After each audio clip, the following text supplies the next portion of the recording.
Good evening. Welcome to our 2021 virtual Sante, A Taste of Baltimore event. Thank you to the over 200 guests, sponsors, and partners joining us this evening. My name is Patty Dash. I'm the Executive Director for the National Kidney Foundation serving Maryland and Delaware. For those of you who are familiar with this event, I know that this year looks very different as we celebrate virtually. The pandemic has certainly taught us all some very valuable lessons, but most importantly, it has proven that you care about the patients we serve and that you were not going to let anything get in the way of celebrating with us tonight. March is National Kidney Month, and tonight is World Kidney Day. Thank you for coming together to transform the future of kidney disease research, diagnosis, and treatment. On behalf of my team and our local board of directors, it gives me great pleasure to thank Governor Larry Hogan and Mayor Brandon Scott for declaring March as National Kidney Month.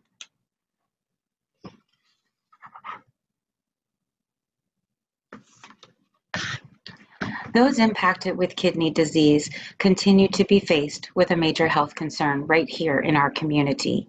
Each of you this evening can make a direct impact on improving patient lives.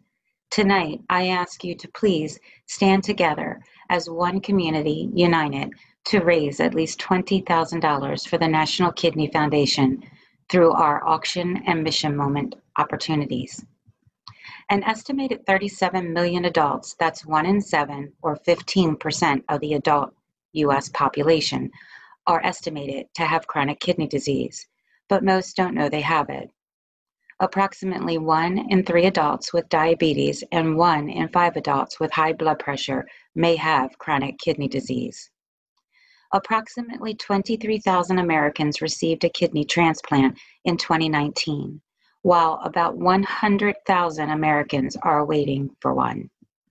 Less than 1/3 of these transplants came from living donors. Living and deceased kidney donors are crucial. 12 people die every day while waiting for a kidney transplant. Kidney disease is the 9th leading cause of death. In fact, each year, kidney disease kills more people than breast or prostate cancers. The National Kidney Foundation is a lifeline for all those affected by kidney disease. Together, we hope to eliminate preventable chronic kidney disease by innovating new ways to save lives through early detection. Now it is my honor and pleasure to get this party started. Have a great evening. Good evening. It's my pleasure to welcome our MC, Baltimore native Keith Mills. I'm sure Keith needs no introduction to our audience tonight. Keith has covered some of the most memorable sports events in Baltimore, including the Orioles and the Ravens. He's extremely active in the Baltimore area amateur sports, having coached baseball, basketball, and soccer at the youth level, high school baseball at both Brooklyn Park and Cardinal Gibbons, and amateur baseball with the Maryland Orioles. So without further ado, take it away, Keith. Thank you so much, Dr. Favaraja, fondly known around here as Dr. Sue, and thanks to Patty Dash for allowing me to be a part of such a special event. Now, we all know, of course, that the pandemic has hit our community hard, very hard, especially those already impacted by kidney disease. Our restaurant industry in particular has taken a very, very hard hit. Roy's and other beloved restaurants have had to close during these very difficult times. Now, throughout the event tonight and on the auction site, you will see the names of the partners who have supported us in previous years. We ask you that you consider supporting them now during this time when looking for food and beverage options in the area is so important. And even though we are not together in person tonight, it is nice to come together virtually to support patients and their caregivers. If you have not done so yet, please text Sante 21 to this number, 76278. Sante 21 76278 to view the silent auction raffles and this year's donation recognition gift, the NKF cutting board.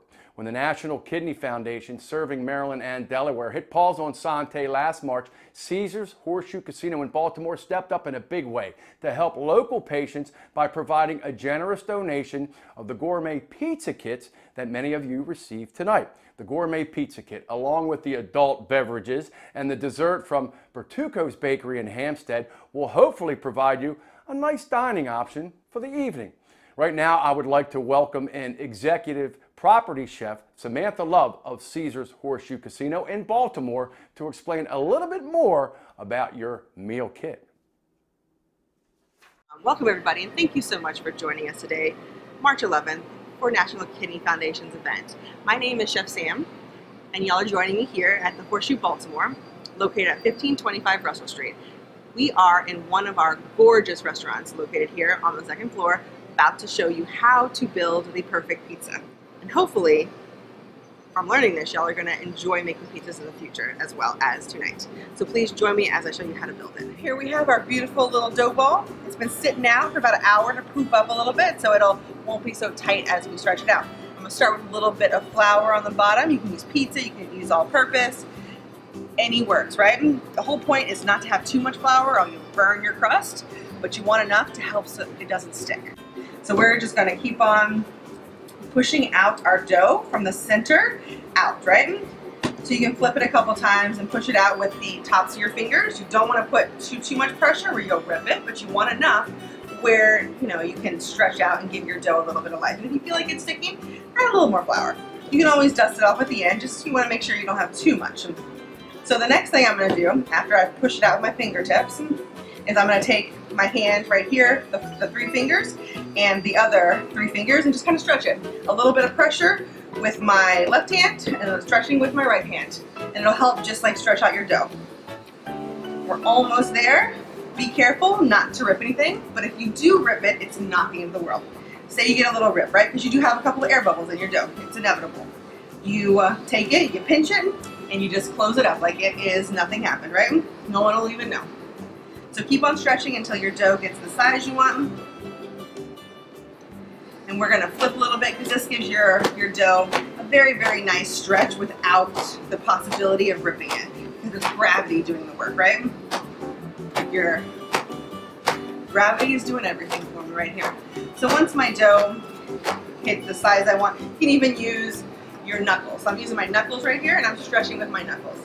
Being very gentle. The key is to be gentle. When your dough is like fully proofed, it will stretch out perfectly and you won't have to do too much.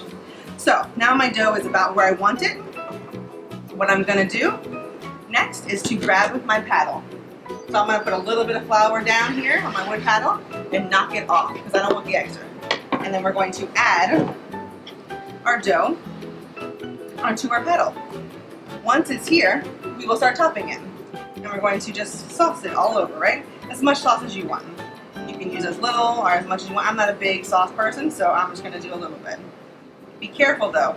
You don't want to get your sauce onto your paddle because if you do, this is what will cause your dough to stick and rip whenever you put it into the oven. So if you get it, just wipe it off, throw a little flour down, and it'll fix the problem. So from here, I'm gonna add my cheese. I'm going with a little bit of fresh mozz, and I'm gonna rip it up and just put it on there. You don't have to cut it, you don't have to do much. You just rip it, pop it on, give yourself as much or as little cheese as you want. Next, I'm gonna take a little bit of oregano, sprinkle that on there. You guys, who doesn't love a little oregano on there? The pizza and a little chili flake, because I like a little spice. So we're chili flaking it. And then from there, I'm gonna put just a touch of Parmesan, grated Parmesan on there. And then we'll finish with grated Parmesan as well. And if you're worried that it's sticking a little bit, just shake it a little bit. If it moves, you won't have a problem getting in your oven. So from there, I'm gonna take a little bit of spicy salami. So this is calabrese. Gives you a little kick.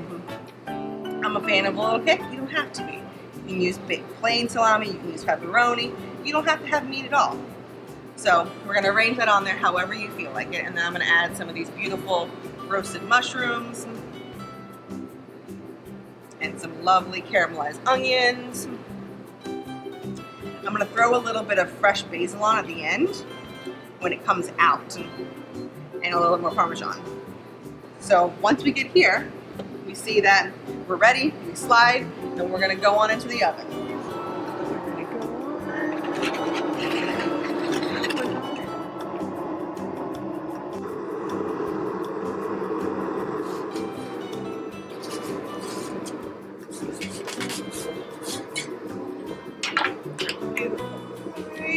We're gonna cut this guy right on up. Cut them on up. Add a little bit more Parmesan on top for your enjoyment. A little bit of more chili flake, and then if you feel like it, a little bit of fresh basil. And enjoy.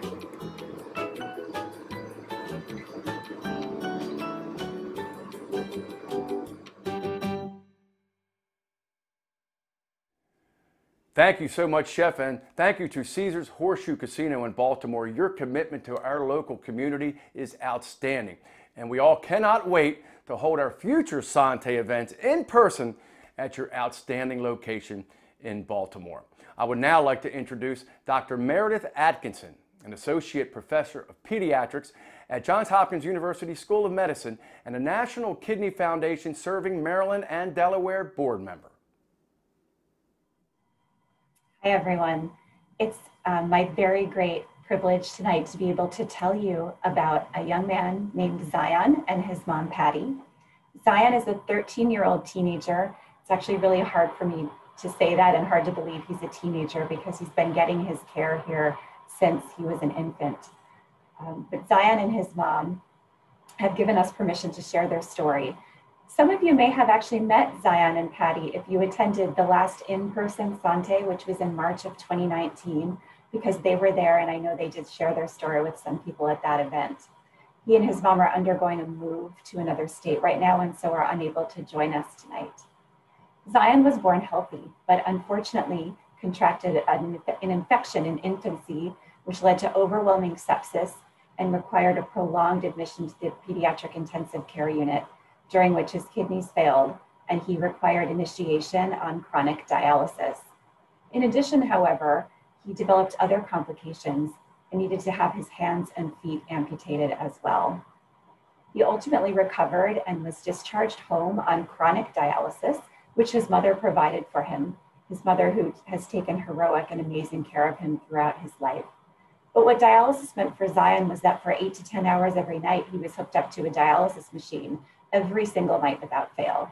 And as you can imagine, this was very limiting both to their family's lifestyle and to his ability to participate in therapies and other opportunities. Zion's mother, Patty, gave him the amazing gift of life a second time in 2011 when she donated a kidney to him and he underwent a successful kidney transplant. If they were here now, they would tell you how much the transplant has benefited him in terms of energy level, freeing up time to participate in therapies, allowing him to do things like start to go to school.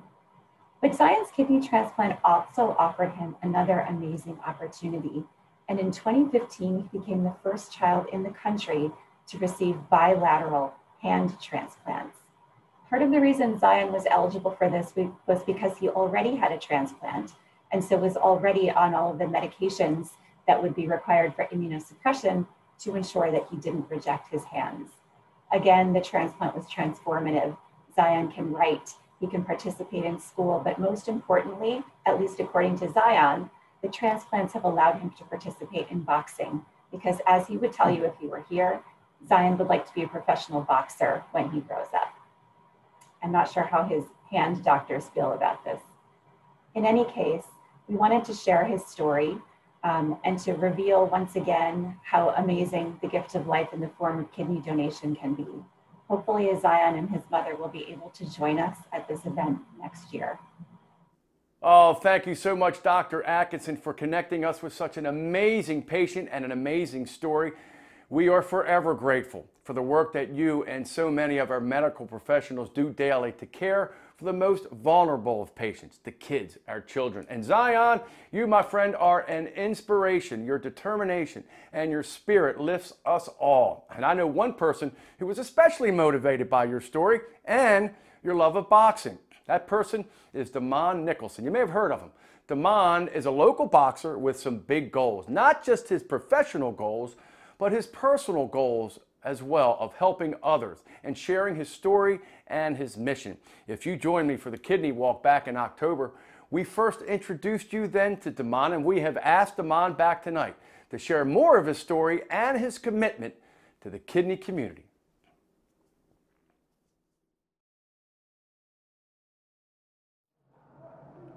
Hello, I'm Damon Nicholson. May 10th, 2019, I suffered kidney failure.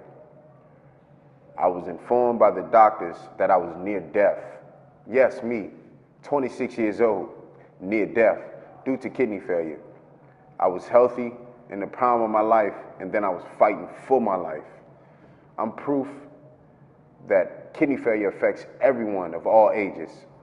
After a prolonged battle and adverse side effects from dialysis, I vowed that once I recovered, I would share my story. I knew that I had to be an advocate to bring awareness to kidney disease. It was very important to me to partner with an organization that provides resources for kidney victims and their families.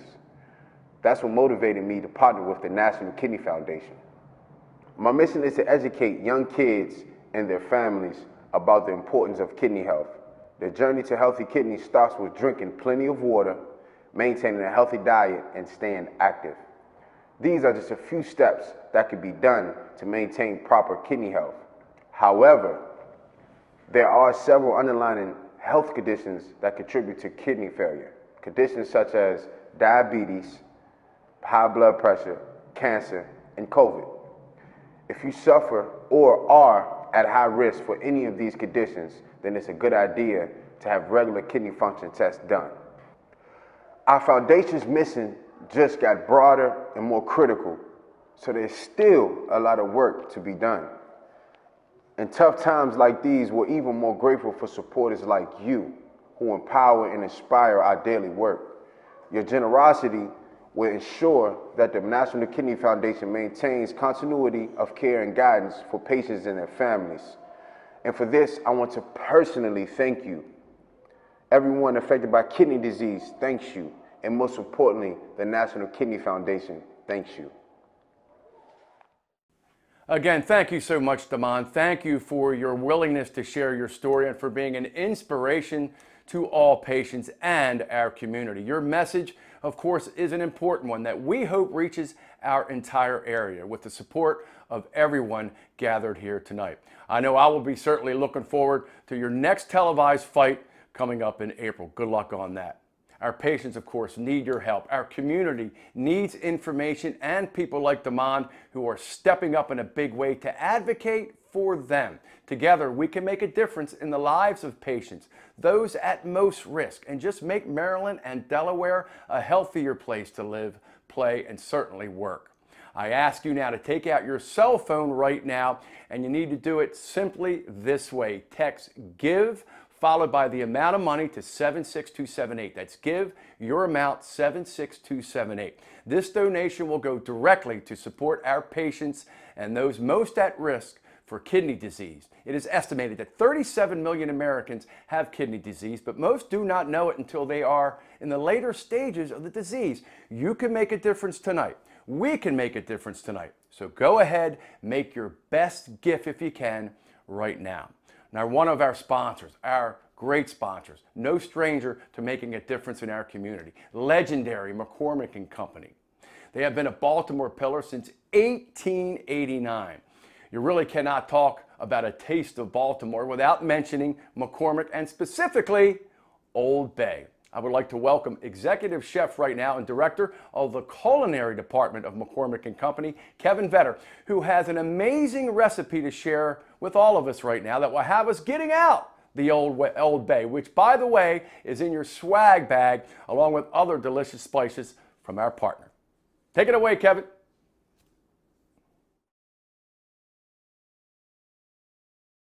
Hey, everybody.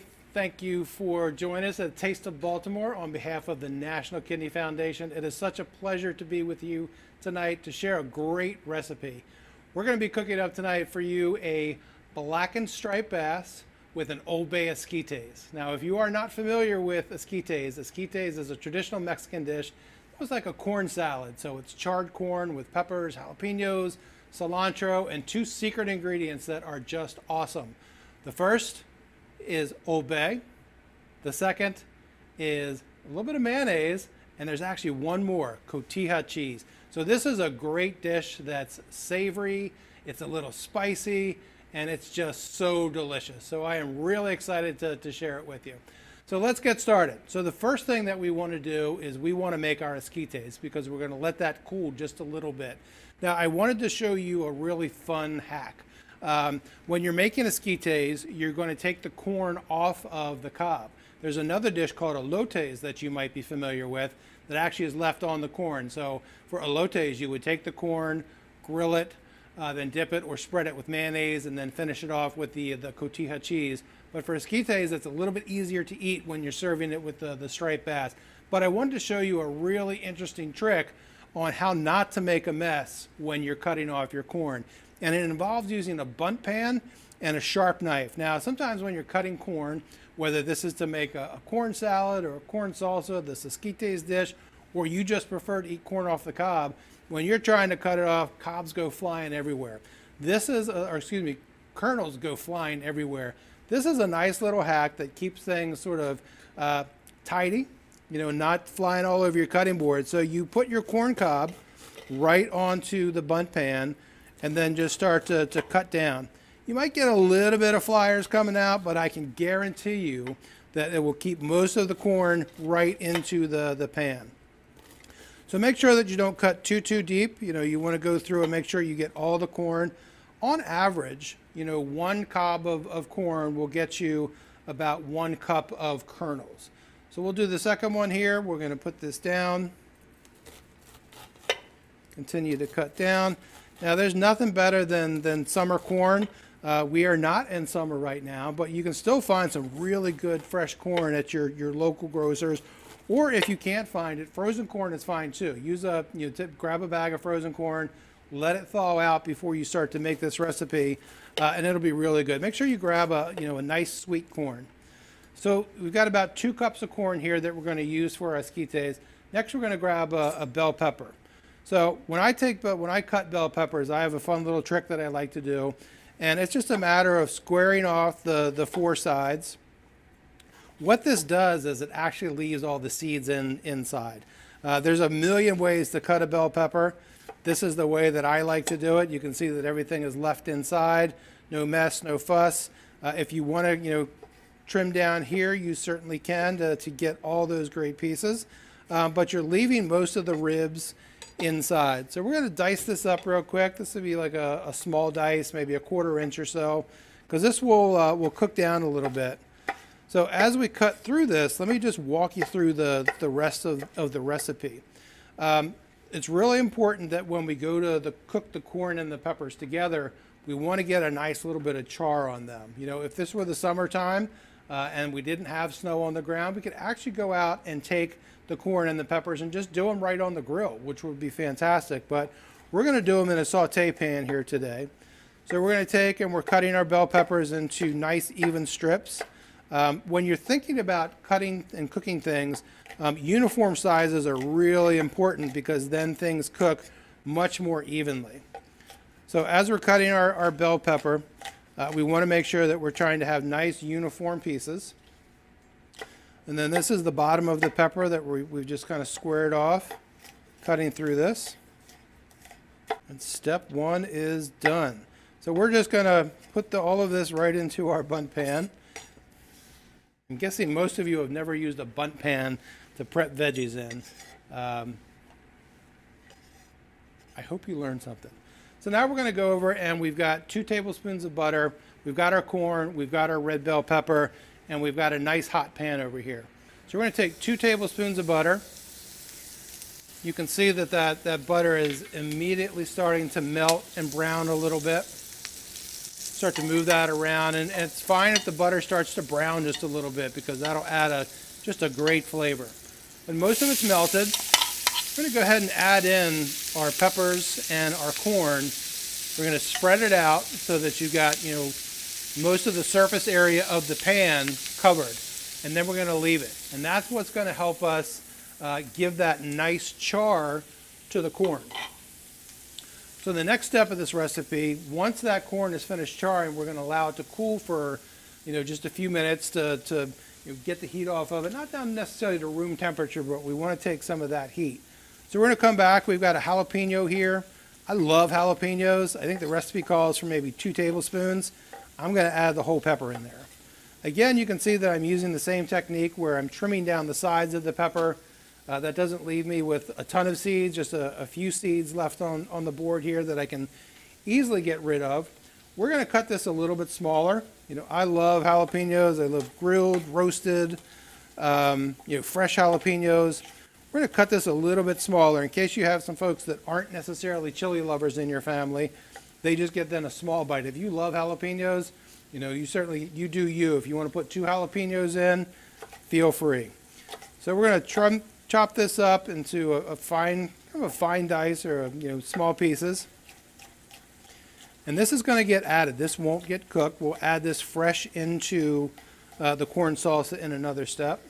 Now, the one thing that I love about this dish is that it utilizes Old Bay in kind of an interesting and an exciting way.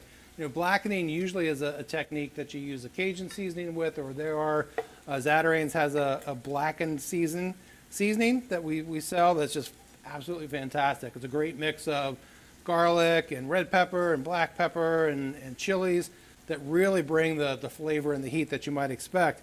But I love how we're twisting up, using a regional favorite. Everybody loves Old Bay, right?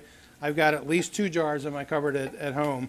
But it gives it a great twist by using it as a blackening seasoning, as well as we're going to be adding it into the esquites, which again gives a traditionally Mexican dish a very Baltimore twist to it. So we've got one green onion here, about 2 tablespoons that we're going to finely chop. We'll add that to our jalapenos.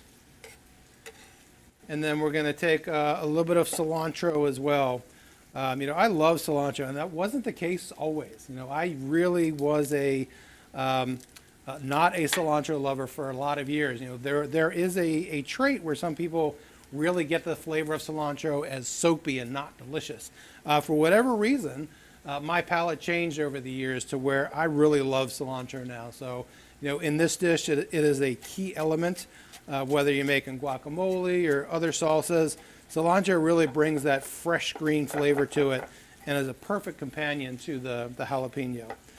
So we've got a couple of tablespoons of cilantro there.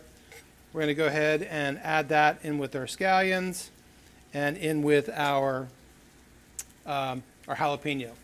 So let's take a look one more time at our esquites. I feel like we're looking good. We've got some nice corn, some nice char on the corn and the peppers. So at this point, what I want to do is I'm just going to go ahead and turn this off and just leave it alone just for a little bit. We've got 1 or 2 more steps to do. So it's okay for that corn to hang out a little bit over there and just start to cool down a bit before we go to finish it off. But now here comes the second star of the show. We've got some striped bass. So I've been out on the bay before. I have a buddy who has a boat, and we've gone out striped bass fishing. Just what a great day that was. It's cold to go fishing right now, but you can find it right now in the grocery store. Just what a great day, what a great fish. It's a good eating fish. So we're going to use, again, Old Bay as the hero of the blackening seasoning. So we're going to take a few teaspoons of Old Bay. We're just going to go ahead and sprinkle this right on the top. So we want to coat each piece of fish really liberally with about a teaspoon of Old Bay. This dish, the recipe calls for 4 servings. I have 3 fillets here, one for me, one for Lou, and one for Jordan. So we're going to have a pretty good lunch today. But once you get this on, just press that seasoning down into the fish a little bit so that when you go to turn it into the pan, that seasoning doesn't come off. If you want to let it set on there to kind of set the seasoning in, I think that would be great. So when we go to blacken, again, we want our pan to be nice and hot. So I'm going to turn this up just a tiny bit more. I had it just sort of holding on low, and that's the great thing about using cast iron is that will really hold the heat really, really well. So I'm going to turn this up, And when you blacken, we like to use a combination of butter and oil. The butter is going to give you flavor. The oil is going to give you sort of the heat tolerance that you need to get that heat as hot as you want. You'll see that when we put this into the, when the pan gets to temperature, you'll see that there is, sort of a smoke show that comes up out of this. So I would highly recommend, if you're making this at home, turn the exhaust fan on your right above your stove to help pull some of the smoke that comes up. You could also do this out on your grill if you've got a side burner on your grill. This really is just a great dish. And you know what? Even if your pan's not quite hot enough, that's okay. It might be just more a little bronze than it is blackened, and I think that's perfectly fine. So what we're going to do here is we're going to add our last tablespoon of butter to the pan. You can see again that that's getting nice and hot.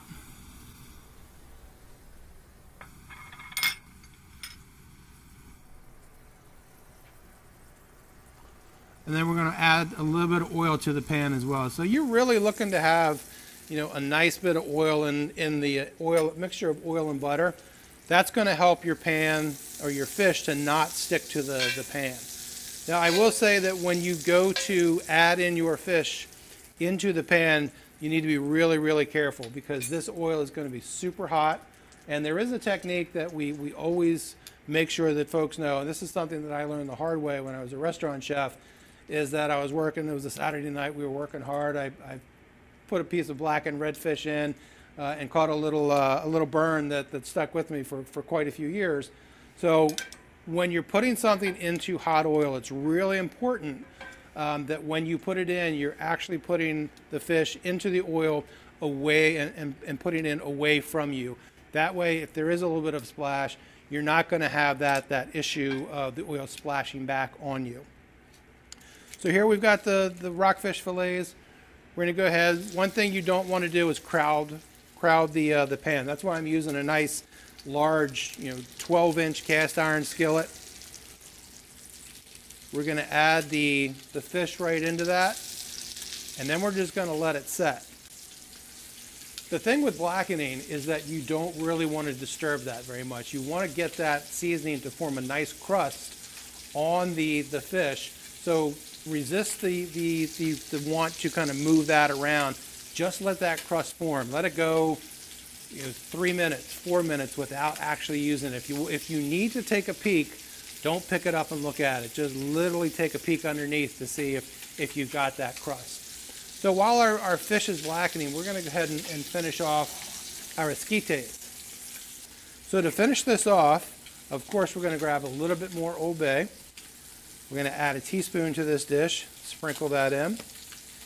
And then we're going to take our mayonnaise. A lot of you may not know that McCormick does sell mayonnaise. This is mayonnaise with lime.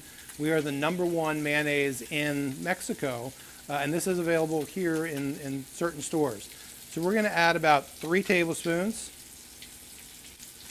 You can tell I don't really measure a lot. I do measure some things, but I think that I love to kind of cook by feel and cook by intuition and cook for yourself. That's the way people love to modify and adapt recipes, to cook the way you like it, the way your family likes it, the way your loved ones like it. So we're going to go ahead and add in our diced jalapenos, our cilantro, and our green onion. And then we're going to take half of a lime and squeeze that in as well. And that's going to add some brightness and some acidity. And if you want a little more lime, you add a little more lime. So you can see that the esquites takes on this really nice appearance of this creamy corn salad. And there's so many flavors in there between the jalapenos and the roasted corn, the roasted peppers, the cilantro. And then we're going to finish it off with this is cotija cheese. So this is sort of a salty, crumbly Mexican cheese that is traditional both in the esquites as well as the elotes. And that just really finishes us off. That we've got a lot of flavors going on there, and that this just brings just a nice bit of salty goodness that's gonna complete it. So you notice that we're not adding any additional salt. We just got the salt that's in the Old Bay as well as the salt that's in the cheese. So we're gonna go ahead and flip our rockfish now. You can see that it's got a nice crust on it. It's ready to flip. It's looking great. It's not burnt. Now, when you hear the word blackened, sometimes you might think that, I really want that to have really dark and burnt, and that's really not the case. You can also tell that, I've left the skin of the fish on here. You can remove that if you don't like that, but the beauty of this is that because you're blackening it, you're using a high heat method, that fish skin should get nice and crispy. I love crispy fish skin, but it's got to be cooked just right. So we're going to let that go another 2 or 3 minutes, and then we will be ready to plate up and eat. So it looks like our fish is done. We've let it go another few minutes on the skin side. I love fish that's just cooked. So that way it remains, flaky and moist and juicy. So this is looking really, really good. I'm excited for this. It's been a while since I've had some rockfish, so very excited to get this dish in my belly. So here we've got the esquites. You can see that, the great color from that. We're going to put a little bit down right in the center of the plate. We're going to plate the fish on top of that. So you can see that corn salad goes a long way. And this is a corn salad really that can hold in your refrigerator. So this is great, warm like this. It's also wonderful cold. So I really encourage you, if you're going to make a batch, actually make a big batch that you can go back to each and every time. So we've got our fish. We're going to go ahead and put the fish down. I can tell just by the sound that skin on the bottom really is nice and crispy. And then we're going to garnish with just a little bit of lime. And just a touch more cilantro. If you're using things that, are pre-prepared, if you use the frozen corn, even if you don't, you saw how quick and easy that was to bring this dish to life. Surprise your friends, surprise your family, bring a new dish to them. It's a great way to show Old Bay in so many ways. We know that we love Old Bay on everything. We put our Old Bay on our Old Bay. So just bring a dish that's inspired by Maryland and a dish that's inspired by Mexico with a little bit of Louisiana thrown in. So I really hope that you enjoy that. I hope I've inspired you to make this. You can find this recipe on McCormick.com. It's blackened striped bass with Old Bay esquites. Thank you so much. Really enjoyed being a part of Taste of Baltimore on behalf of the National Kidney Foundation. Thank you so much, and hope you have a great night.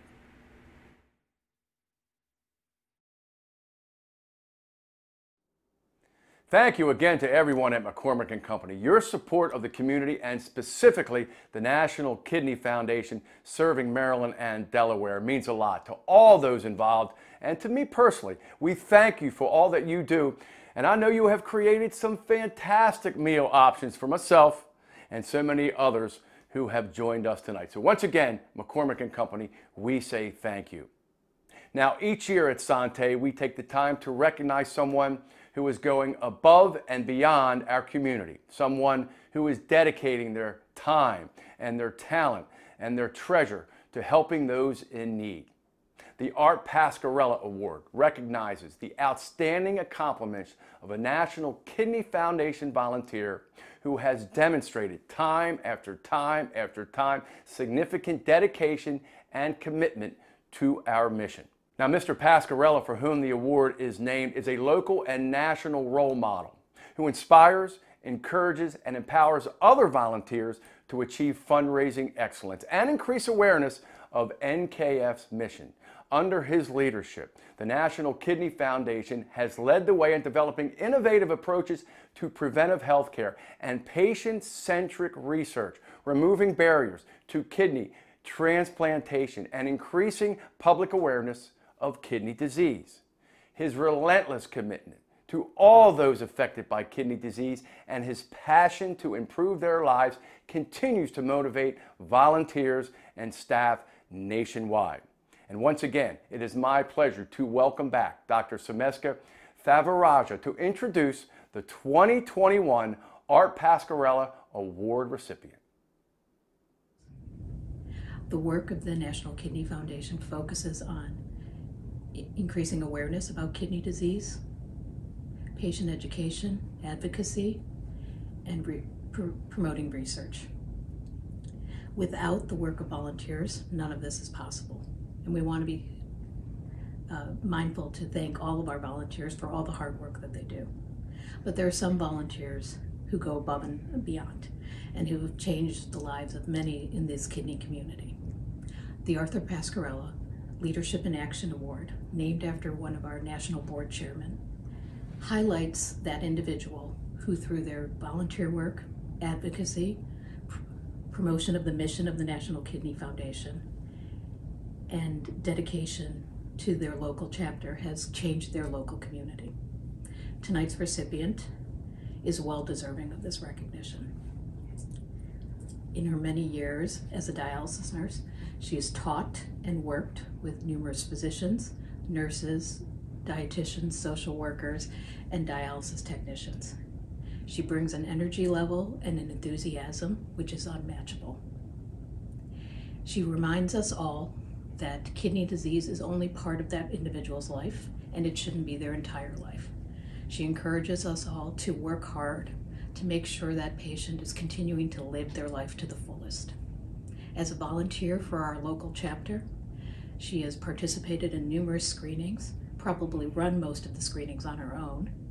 She's taught at multiple patient education events, but she's always the one who you'll see sitting on the side, talking with someone who's struggling with the new diagnosis of kidney disease and figuring out how to cope with it. There are not enough words to say the thank you to our recipient tonight.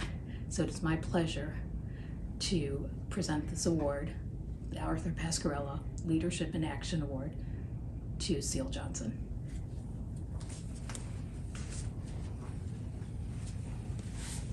Congratulations. Thank you. So very well deserved. Thank you. I want to thank everyone for this award. It means so much coming from where I started 40 some years ago.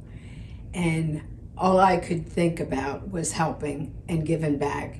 You can in this world constantly take without donating a couple minutes of your time to help someone. And I just hope in those years that I've encouraged and changed someone's life. Thank you. Thank you so much, Dr. Sue, and congratulations, Seal, on your award. Your dedication to this community certainly inspires us all. Okay, if you have not had time or a chance to check on the silent auction, let's say we do it now, right? It is simple. Just text Sante 21 to 76278. That's Sante 21 76278 to be connected to the auction website. Now, bidding closes tonight, March 11th at 8 o'clock. Auction purchases can be picked up on selected dates this coming week. And there are some amazing items, including some sports memorabilia. A personal favorite of mine, well, this year in sports has been a unique one, to say the least. Why not pick up something from one of the most unique players in the NFL? How about something from the amazing Lamar Jackson, an item from number 8? There are also local trips, online experiences, and some special artwork that was created by local kidney patients, specifically for this event.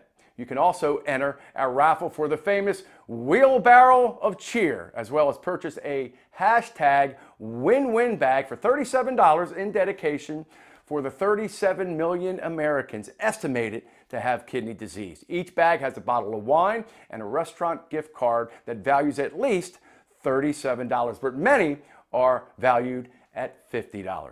Right now, it is my pleasure to introduce singer-songwriter Meredith Seidel, who has graciously given of her amazing talent and time by creating a song just for the National Kidney Foundation serving Maryland and Delaware that will be heard for the first time tonight. Hi, my name is Meredith Seidel, and first, I just want to say what an incredible opportunity this was to write and record this song.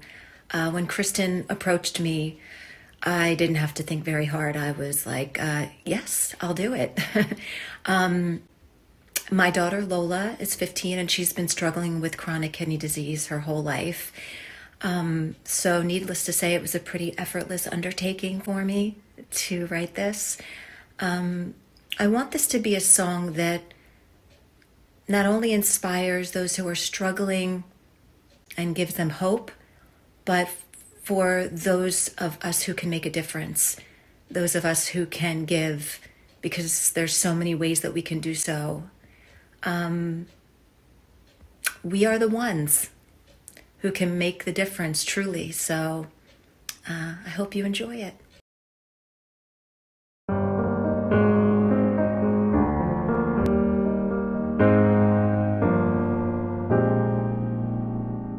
In a world where strangers rise for those in need, reaching out however far, for there is no small deed.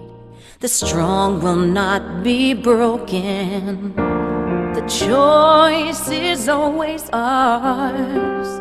In darkest times is when we find the light beneath the stars.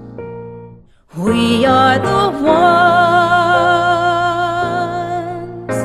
Together we will strive. With every step that we take, we help to save life, shining the hope till the light comes through. See the dream, and it will come true.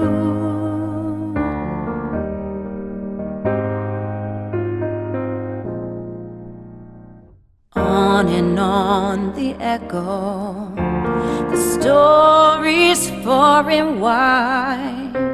When odds are stacked, the random acts of kindness heal inside.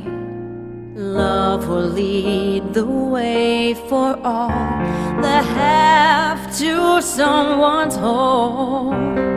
From the heart, the journey start, a path from soul to soul.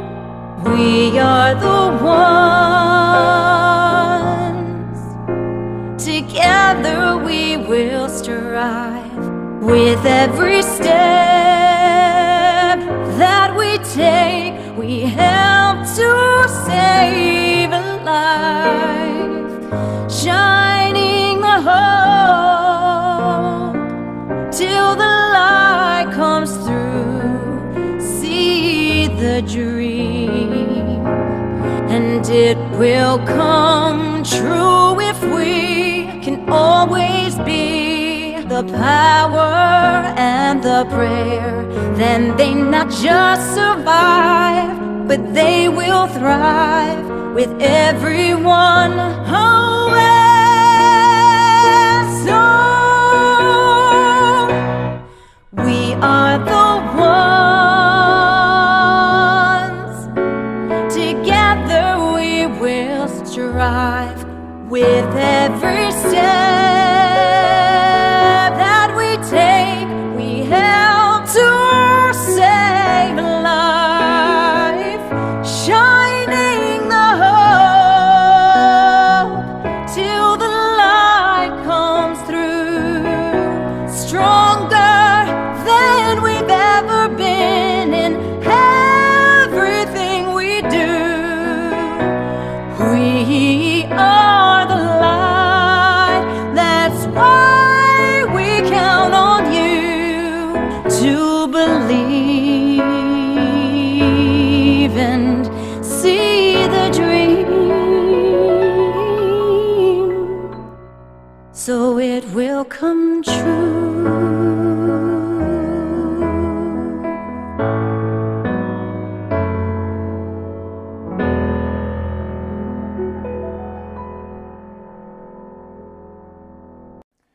And how about another wow and a thank you, Meredith? Your voice is beautiful, and the lyrics hit home with so many of us who are here tonight because of a loved one, a patient, or simply because we care. And am I the only one who shed a tear during that song? Hey, it's true. Yeah, we are the ones. We are the ones that together can help, that can together bring hope. Now, if you were inspired by Meredith's lyrics to Come Together, text GIVE followed by the amount you want to give to 76278. That's GIVE, the amount, 76278. You can also find in the auction an instant purchase commemorative cutting board available for a donation of $100. I would now like to welcome Lauren Asgary, a National Kidney Foundation serving Maryland and Delaware board member, with a special word to our sponsors for this year's event. Thank you, Keith. We want to take the time to share our appreciation for the sponsors of Sante, A Taste of Baltimore 2021. Your continued support will make a large impact on the community. Thank you to our presenting sponsor, McCormick & Company, our other presenting sponsor, Horizon Therapeutics, our platinum sponsor, Caesars Horseshoe Casino in Baltimore.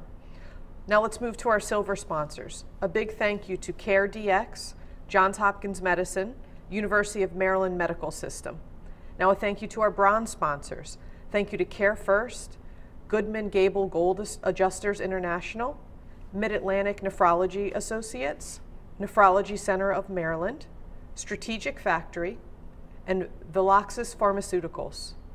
And now a thank you to our dessert sponsor, Bertucco's Bakery.